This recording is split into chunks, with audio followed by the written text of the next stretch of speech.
Au cœur de la société. Au cœur de la société est une émission préparée en synergie par les radios Inzamba Agateka Kawe, Radio RPA Ijuya Wanyagihugu, ainsi que la radio-télévision Renaissance.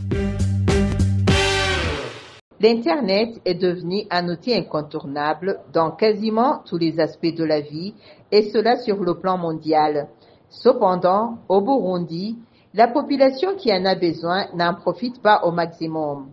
Les utilisateurs se plaignent toujours de la lenteur ou de l'absence de connexion aussi bien en mairie de Bujumbura qu'à l'intérieur du pays.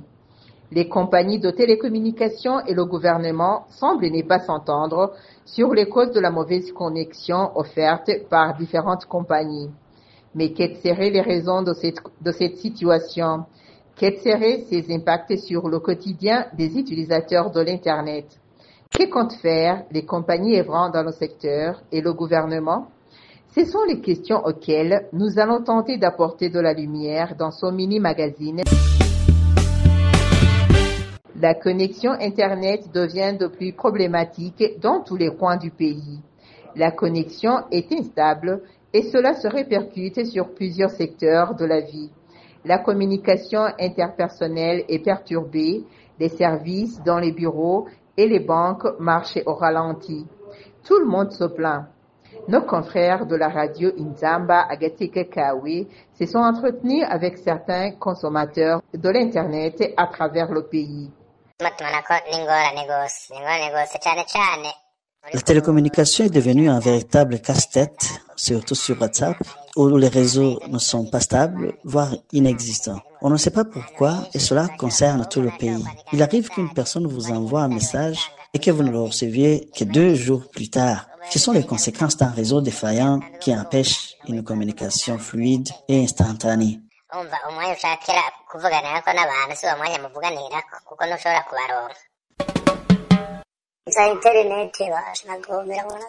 L'Internet ne fonctionne pas correctement ici, ce qui ralentit tout, que ce soit l'envoi des messages ou plus encore le transfert d'argent via des applications comme Binoti et d'autres. Il arrive qu'un transfert d'argent reste bloqué sans explication.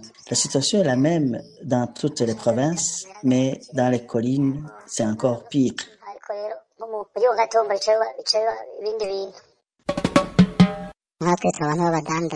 Nous, commerçants, sommes confrontés à des difficultés majeures. Lorsque nous nous rendons en banque pour retirer notre argent, on nous demande d'attendre en raison d'un problème de connexion.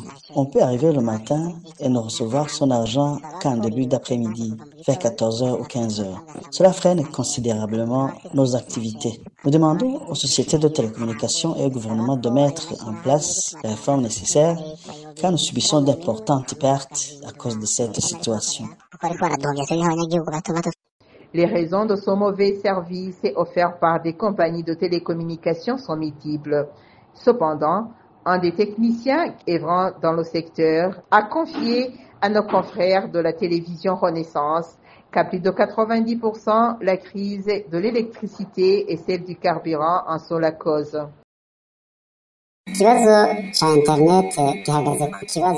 La question de l'accès à l'Internet au Burundi est étroitement liée à la disponibilité de l'électricité qui fait défaut dans 90% des cas. Les sociétés de télécommunications dépendent de l'énergie électrique pour alimenter les antennes. Mais à raison de sa rareté, elles se tournent vers des générateurs fonctionnant au mazout. Cependant, cette alternative est confrontée à une consommation élevée dépassant 10 litres par heure et à une pénurie persistante de carburant dans le pays. En conséquence, le fonctionnement des antennes est compromis dépendant de la disponibilité aléatoire de l'électricité ou du carburant. De plus, le manque d'équipements suffisants pour l'Internet 3G et 4G aggrave la situation, rendant le système vulnérable à la moindre perturbation.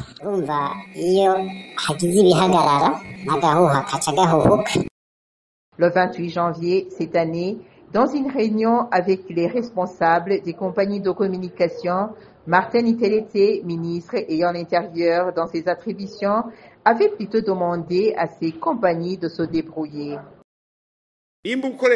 Que tu utilises des plaques solaires, que tu utilises l'énergie de la régie des eaux ou alors du mazout, ça c'est ton affaire. Revisitez votre contrat avec le gouvernement.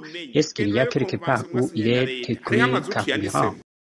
Peu avant, dans une réunion semblable tenue le 10 janvier, Léocadine Dachaïsaba, ministre ayant la communication dans ses attributions, avait supplié aux acteurs dans le secteur de conjuguer les efforts pour offrir à la population qui, à travers tout le pays, ne cesse de se lamenter quant à l'instabilité de la connexion.